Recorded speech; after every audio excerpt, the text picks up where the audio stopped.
you do have a single camera setup, which I have said before, it's not a bad camera setup at all. Even back then it was pretty good, but I think because the iPhone 7 Plus at that time had an additional, telephoto lens, that made this one really seem a bit outdated because that's when we started seeing Apple put in multiple sensors on those devices.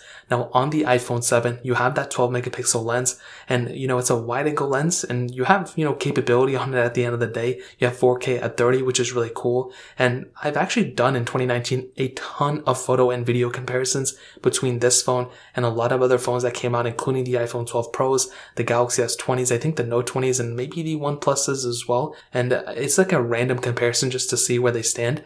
And I still think the iPhone 7's photos are pretty good outdoors. Indoor photos, though, are not that good. They are very grainy. So if you're somebody who wants to take a lot of indoor photos and you don't have that great of lighting, you may not do so well with something like an iPhone 7. So that is another pretty big thing to keep in mind. And I feel like the biggest detrimental factor of this phone isn't necessarily the back camera.